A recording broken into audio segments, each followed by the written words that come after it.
नमस्कार मित्रांनो, सिंधुदुर्ग जिल्ह्यामध्ये सिव्हिल इंजिनिअरिंगचा डिप्लोमा आणि डिग्री केलेल्या माझ्या तमाम मित्रांना या व्हिडिओच्या द्वारे मला आवाहन करायचं आहे। तुमचं जर कुठलं असोसिएशन असेल, संघटना असेल, तर त्या संघटनेच्या माध्यमातून कणकवलीहून पुढे आल्यानंतर हळवल फाट्याला हा जो एक स्पॉट आहे जिथे सातत्याने अशा पद्धतीने कंटेनर टँकर पलटी होतात, त्या संदर्भामध्ये थोडासा अभ्यास करावा आणि एक अहवाल सादर करावा कणकवलीच्या सार्वजनिक बांधकाम विभागाला। आणि ज्या कंपनीने या रस्त्याचं काम केलेलं आहे त्या दिलीप बिल्डकॉम कंपनीला सुद्धा। तर मित्रांनो, इथे ॲक्सिडेंट होण्यामागे अनेक कारणं आहेत।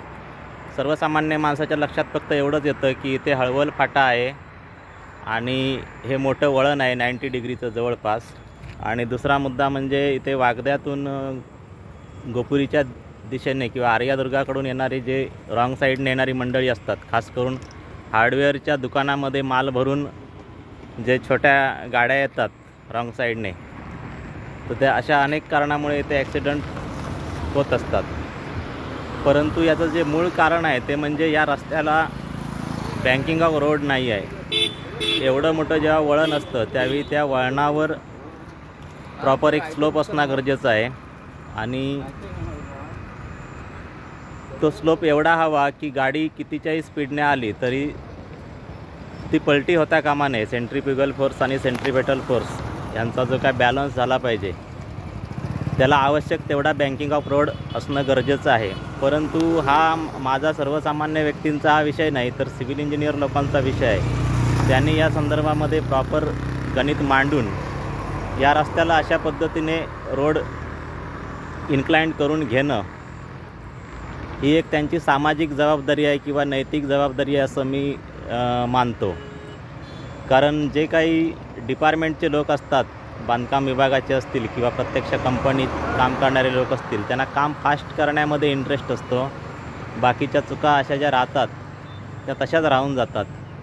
मग देशाचा जर विकास खऱ्या अर्थाने केला पाहिजे तर केवळ पंतप्रधान किंवा सरकार याच्यावर अवलंबून न राहता त्या त्या क्षेत्रात जी मंडळी आहेत त्यांनी जे शिक्षण घेतलेलं आहे, तर त्या शिक्षणाचा उपयोग आपापल्या क्षेत्रामध्ये निदान एक जागृती दाखवून आवाहन करण्यापुरतं तरी करावं, प्रत्यक्ष कृती जरी नाही केली। आता बघा, अशा पद्धतीने गाड्यात दोन थांबल्या आहेत डिवायडरवर आणि समोरून गाडी येते, तर स्पॉट रिस्कीच आहे। परंतु असलेल्या स्थितीमध्ये हा जो उपाय एक आहे बँकिंग ऑफ रोडचा, तो इथल्या सिव्हिल इंजिनियर लोकांनी करून घ्यावं असं मला वाटतं। आणि सार्वजनिक बांधकाम खातं कणकवलीचं ऑफिस इथून जवळपास 1 किलोमीटर अंतरावर आहे। कुडाळचे आमदार वैभवजी नाईक यांचं घर अर्धा किलोमीटर अंतरावर आहे आणि ते स्वतःसुद्धा सिव्हिल किंवा इलेक्ट्रॉनिक्स इंजिनियर आहेत। तर गरज आहे ती फक्त जागृतीची, आणि ही जागृती जेवढी जास्त होईल तेवढी अशा पद्धतीची कामं परफेक्ट होतील आणि पुढे होणारी जी काही जीवित आणि वित्तहानी आहे ती टळू शकेल। आता कंटेनर अशा पद्धतीने कोसळला आहे की याच्या खाली जर कोणतरी दबला गेला असेल तर तो कंटेनर उचलल्याशिवाय कळणारसुद्धा नाही। तर या परिस्थितीवर तोडगा काढण्यासाठी सर्वसामान्य जे सुजाण नागरिक आहेत किंवा जे सुशिक्षित नागरिक आहेत त्यांनीसुद्धा आपलं योगदान देणं गरजेचं आहे असं मला वाटतं। धन्यवाद मंडळी।